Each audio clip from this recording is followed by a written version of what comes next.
Hey viewers, welcome back to the channel. Got another crypto video for you on the crypto mining closet build out. Mainly going to talk about grounding and bonding the electrical, but grounding and bonding the low voltage. So full disclosure, I am reasonably certain I'm doing this right, or at least I'm doing it right enough, but I don't know all the ins and outs. I try to find the answers. Code can be confusing and ambiguous, or just hard to find the exact answers you need. So this is what I came up with. So I figured I'd share with you guys. And so hopefully maybe you find this helpful. And any electricians in the audience, please comment on this video and share your knowledge. If you'd like, tell me where I went wrong. Tell me if I went right anywhere, right? So that others can benefit from it. So first, let's start off with the problem. So we've got power conduit, right? Carrying power. So grounding and bonding of that is pretty self-explanatory. If you've watched the other videos, right, and are following along, we know how to do that, no problem. Easy enough to do. But what happens when you have completely independent pieces of metal, right, that don't carry power, but you still want to bond to the rest of the system? Enter in those Ethernet conduits right there, right? That pair of 3/4 inch conduit, EMT, that has the Ethernet cables, right? So they run all the way over here, right, and stub up. Likewise, we've got this conduit here, right? This 1.5 inch EMT that's coming up from the ground along the wall, right, and coming up. So those are not electrically tied into they're not bonded to the rest of the system. They're completely separate and isolated. And my understanding is well, again, this is where I've seen language that makes me think, it's fine. And I've seen language that makes me think, no, you need to bond it. So what do I do, right? So this is my attempt at bonding it and doing it right. So how do we bond that? The way I chose to do it was like this. First, I ran a number 6 ground. That is what I saw that I think I needed to do, mainly on the server rack networking side of things, because I've got to bond this server rack. I'm actually doing this downstairs in the mechanical room for my original rack as well, that I actually didn't do in the in the original build out. So I'm correcting that. While I'm doing this, buy an extra clamp, extra bit of wire, and should be pretty easy. I've got the gas pipe down there, so I can tie into the bonding system pretty easily without having to run something all the way back to the panel. I think that's okay. Since I'm already bonding to that gas pipe, I should just be able to put another clamp on that gas pipe and then bond other things, right? Like the network rack and such. So here what I did is I ran a number 6 copper, right, the green, and I ran it in that 1/2 inch conduit, and that goes all the way back to the panel up here, because I had to run an outlet there anyway, because that's the outlet for the network rack. So I just ran a separate number 6. Now in that conduit, I also have a number 12 ground for the outlet, just like you'd normally expect. I didn't have to do that. I could have used the conduit as a ground, right? And not even ran the number 12 and just bonded the box and used the EMT, and I'm perfectly fine if I didn't want to tie in that number 6 ground in anything. Or I could have ran the number 6 ground and pigtailed out number 12s to bond the box and the device there. I didn't, mainly because one, I had number 12 green ground, and so it was just easier to do the pull of that wire. And two, I didn't have the wire nuts to do like a transition from a number 6 to a number 12, a couple number 12s, and honestly, I didn't want to mess with it. I want to try to find hunting down. I'll just pull an extra wire, and then it keeps things simple. Yes, it's extra wire, but then I know, okay, when I crack open that box, it's very clear to me, this is a normal circuit, with a number 12 ground, and then that number 6 ground is basically passing through the conduit and coming out the side, right?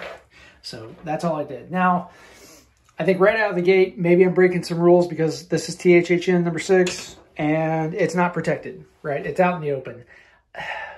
But I've seen this kind of stuff when you're doing grounding and bonding, inside, on water pipes and stuff. So, am I wrong? I don't know. My plan is to zip tie this along here just to secure it so we're not floppy, but I figured it'd be okay. So my goal here is to have one continuous line with no splices. Because I think there's some language in the code about, you know, like, I don't know if they use the term irrevocable splice, basically some permanent splice, right? Soldered or welded or something. I don't want to deal with that. So first one, what I did with all these is I just cut the jacket, right, in the middle here, exposing the copper, but leaving it continuous and then feeding it through and snaking it around. So we just have your normal kind of grounding clamp like you use on water pipe here to there. And I snake it around, smaller clamps to 3/4 pipe number 1, 3/4 pipe number 2. And then I have a long whip here that I will, when I get the network rack in here, terminate on the network rack with a lug. And then I'll use that offcut cable to go down in the mechanical room and hopefully have enough to take care of it. So that's it in a nutshell. That's what I did. I mean, at least electrically, right? You know, mathematically, right? Understanding how electricity works.